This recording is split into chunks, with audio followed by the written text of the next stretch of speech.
Welcome to Childcare Conversations with Kate and Carrie. Are you worried about the funding freeze? We've got you. Yesterday.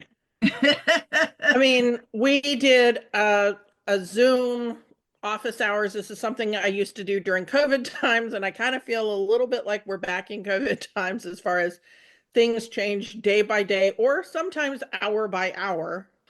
And there across the country, there were Head Starts that couldn't access funding. There were childcare block grant agencies, whatever your subsidy organization is called in the United States, based on your state or region. There were a lot of them that were like, nope, we're going to have no money. Sorry, we're stopping. And then there was a court order saying, no, never mind. Until Monday at 5 p.m., you're going to be fine. So that gave us a couple of days. And then there was an executive order, no, not an executive order, a memorandum repealing the memorandum that caused all the chaos. And then the press secretary came out and said, okay, but we're not repealing what we said we were doing. We're just repealing that memo. So it's been a little crazy. Okay, so let's start with where are we at? And I'm going to actually date and time us, which I don't often do. So January 30th, 2025 at 9 o'clock Central Time, so 10 o'clock Eastern Time. What is the current status, Carrie? The current status is that the agencies that provide childcare funding and food program funding have to justify to the executive branch that they are not doing any of the things that Donald Trump said they couldn't do in his 200 or whatever it is executive orders that he's issued. So today, funding should be open. You should still get funded for any childcare provided today where you have a contract for subsidies, but we have absolutely no assurance that that won't get turned off again on Tuesday, on Wednesday, Thursday, Friday. We don't know when or if it will be turned off again. Okay, so I want to so during yesterday's Zoom, we had a bunch of people who asked questions. And so I think it might be really good and just really helpful to kind of just say, how does what do these federal freezes actually have to do with me? Because I think not everybody understands that their state subsidies or even their food program actually come from federal grants. So can you touch on that just a tad? Okay. There was also a lot of questions about when does the budget happen, yada, yada. So the federal government sends money to the states in the form of a grant for the child care subsidy program in your state. Or I think there's also a different one for the different Indian reservations. I could be wrong on that. And Samoa and Puerto Rico and places like that. So anyway, there's a pile of money, a few $1 trillion, which I can't believe I'm saying a few $1 trillion. But anyway, that is sent from the federal government. So it's first allotted to your state or region. So they sort of put in a ledger. This is the amount that New Hampshire is going to get for this fiscal year. So on paper, New Hampshire has however many millions of dollars, but they don't actually have it. New Hampshire doesn't have the money. It's still in the federal bank accounts. Okay, so when we do a budget and starting October 1st, they don't just write a check and send it to my state? They do not. Every month, that state has to send basically an invoice to the federal government, and the federal government has to send them the money. Then they take that money and they pay the child care centers and the child care providers. So it's this two-tier system. Federal government allots the money to your state. The state draws that money down and sends it to the child care programs. Okay, Some states do it exactly like, I'm going to be out of money on Tuesday. I need new money. And so they run it very lean. They do not keep extra money in their accounts. And other states try to keep a cushion in the account so that when there is a government shutdown, the child care programs are still funded. So Okay. it depends on your state as to how they run that. Okay, All right. Kate has a question. I do have a question because I just want to clarify. So for a lot of child care centers, you don't necessarily get your check from your state. You may get it from a workforce board, or you may get it from a nonprofit, but they get their money from the state, who gets theirs from the feds. So I would love to think it was as simple as, 2 levels down. And Yes, it might be 3 or 4. yes. So I just wanted to kind of put that Yeah, so caveat in there. So doesn't matter what agency is cutting you the check or probably putting the EFT into your bank account. Whoever it is who is paying for your subsidy kids, that is who gets the money from your state, who gets the money from the federal government. all right. Okay. So if they turned off the money at the federal government level, then that meant your state couldn't get the money, which can't give it then to the agency or organization that is running the subsidy program in your state or region. Okay. So when there have been government shutdowns in the past, which is effectively from a financial situation, what this would have felt like one of the government shutdowns, all the centers were made whole eventually for those days that they provided care that they didn't get paid for on time. So eventually they were to get paid.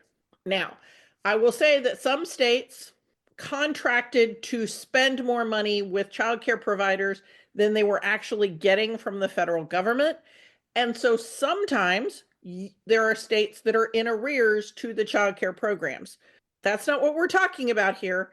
If you're in one of those states, this is a whole new level of crazy that is happening.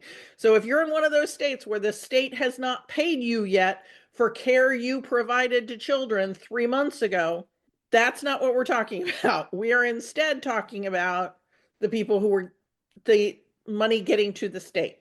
Okay, so part of the reason, so I'm gonna do my why we're here real quick. So I know, Carrie, some of you, if you have been in the field since COVID, right? So almost 5 years, chances are you felt a little of this whiplash experience during that month of March in 2020. And during that time, Carrie was seriously, y'all, doing office hours every other day, helping childcare centers navigate this. So Carrie has this experience. Carrie reads and understands. I won't say that she likes to read, but she reads and understands everything that's coming through. So if you are seeing things that, oh, it says this or it says that, I will tell you, Carrie is looking at the primary sources. So this is not Carrie taking it off of social media or she heard. She is looking at the primary source documents. She's also looking at them as they're coming in. So she's also aware. We also know what what all the states are doing. So we're aware that there are some states that literally shut down their Head Starts, who literally said, we can't do this. We had some food program agencies across the country. So if you're hearing us say something that might be slightly different than what you've heard, that is very possible, because every state, every agency, again, like Carrie said, has different buffers and have put themselves in different positions. I also want to make sure that you know that we're here to help you prepare. So in the show notes, there is a link to a 2-page document that if you have children in your program, maybe 10% or even more than 50%. So there's 2 different documents, one that's 10 to 20%, one that's 50%, because now is the time for you to become an advocate and a community leader. If you haven't heard our advocacy episodes, those are also in the show notes, because the reason it was rescinded, one of the reasons it was rescinded is Kate, you're frozen. Or I'm frozen. We're frozen. That's okay. We'll just keep going, and hopefully if you need to, shut your video off. One of the things we want you to understand is that the reason it was rescinded is because there were some awesome people. All right, so I'm not really sure where we got cut off, so I'm going to try to back us up just a tad. So we want you guys to be prepared, okay?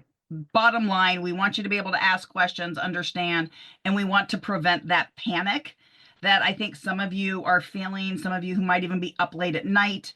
We've had phone calls, conversations, emails with childcare centers literally across the country trying to figure out what to do and how to manage the uncertainty.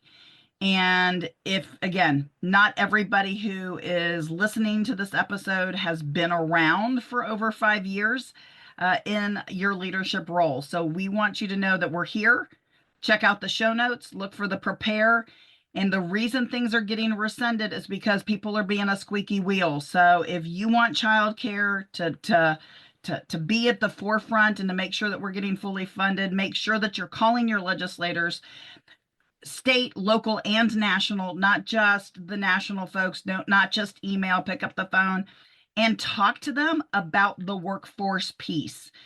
Yes, it's going to affect you personally and professionally, but you know what? It's way more important to make sure that they understand that if you've got 60 families, that's 120 people who can't go to work. And Absolutely. That's massive. So you've got to be out there advocating. The truth of the matter is both the food program and the subsidy program do have elements of fostering diversity in their quality standards right now. And that is what the current administration is looking to chop. So another way you can help is to reach out to your state agency or organization and say, how can I help you with redoing the QIS, the quality improvement standards program in our state? What can I do? Can I help you rewrite those evaluations? Because if they can get those evaluations rewritten pronto, then we're much less likely to have the stoppage in funding. So that's another way that you can help. Do what works for you. I need everybody listening to this to be an advocate on one side or the other. If you don't want to go in and help go through the QIS standards because they drive you crazy, that's fine. Then I need you to be emailing, writing letters, phone calling, because this is our industry's safety net, right? This is the subsidy program that pays for students and low and middle income families to have subsidized childcare. And we need to make sure that it is there tomorrow and the next day. And, I don't know, in 3 weeks. And given the amount of chaos that happened for 2 days, I just want everybody to be doing what you can to prevent that affecting your program and the programs around you. Kate created 2 great here is a way to plan documents. I will say that you should read them. You should go over them because you need to be agile in any time of financial stress. This is one of those times. Early days COVID was one of those times, but it could also be something that you need when a major employer leaves your area, right? You need to have these tools in your toolbox. So please, if you're currently terrified, stop being terrified. We don't need to be terrified. They're going to cut checks at the speed that they were cutting checks in your area. That's not going to change right now, but it could change at any given day in the future until the food program and the child care block grant have been signed off on by the administration. Okay. So Carrie, one of the things that we talked about, and I want you to kind of help folks through, is one of the things I said is now is the time that if you had been thinking about joining something like a shared services alliance where you can save money, maybe you already knew you were overstaffed and you were thinking, oh, I can make it work. I can fund it myself for a few months. Now's the time to do a little trimming of the fat, for lack of a better word. But you helped, I think, a couple of folks yesterday understand the differences kind of between layoffs and letting go and unemployment and not unemployment. So how does that work? So they know, I'm not advocating for anybody to lay anybody off, but I want you to know what this means and how it kind of works. Okay. So if the tap gets turned off And the freeze goes back into effect again across the government or targeted to our industry. That day, you need to tell parents, I'm sorry, you can't bring your kids in tomorrow. And if that means that you need fewer staff, you need to make the decision today who you would lay off. And again, this is a temporary layoff, like a seasonal layoff, because as soon as the tap gets turned back on, you can bring those people back. And a layoff, not a layoff, furlough. You're furloughing them. So you're going to furlough them so that it's basically unpaid time off until the financial situation changes. So you're going to furlough them until the tap gets turned back on. And so you need to know who those people are going to be. If you furlough people, it is not subject to unemployment because you have not fired them. You have just said, I can't pay you right now. Wait until the government starts paying me again. If you need to do an actual layoff or firing people, yes, go for it. We've got episodes, I'm sure, about firing and how to do that successfully and with less pain for both you and the person you're firing. But you need to make sure that you are following appropriate procedures in your region when you are trimming the fat in regards to staffing. Now, we're constantly saying you should be overstaffed. Yeah, but if you're overstaffed by 6 hours a day versus 22 hours a day, that's a whole different thing from your budget. You want to be slightly overstaffed so that maybe you have a floater who isn't assigned in a classroom, not 3 floaters and 2 extra staff than you need for ratios in a time of financial constraint. Okay. Unless you have enough money in your emergency account that we are always telling you need to have. This is the emergency. When we talk to you about having an emergency account, it is for times like these. So programs that made it through prior government shutdowns could do so because they had an emergency fund in place so that they could handle a 2-week delay in getting their payment from the government, or even a month delay in getting their payment for the subsidy program or the food program. So you don't have to downscale your staffing if you've got that buffer, but you absolutely do not use your personal credit card to float payroll because the federal government has turned off the tap. And don't be afraid to have those hard conversations. And if you need to, reach out to us at Kate and Carrie at childcareconversations.com. Send us an email. If we need to do another episode, if we need to reach out to you directly, make sure you include your contact info. We can't call you back if you don't give us a phone number. But I do want to make sure that you guys think through, go look at those prepare options. But if you aren't already part of your local chamber of commerce, if you aren't already aware of what the major employers are in your town and area, make sure you know that. And do you have a list right now? Like, if you do nothing out of this right now, I want you to make a list of every employer of all of the children's guardians in your program. So some programs you might actually have 4 guardians for some of those kids. I want you to make a list. Where do all of them work? And then if you notice a trend and you notice that you have 5 people who work at the same company, make sure you know that human resources person, make sure you have their phone number, because if something happens, you want to be able to call that HR person and say, hey, I provide care for 5 of your families. They've just lost their child care subsidy. Does your organization want to offer a scholarship?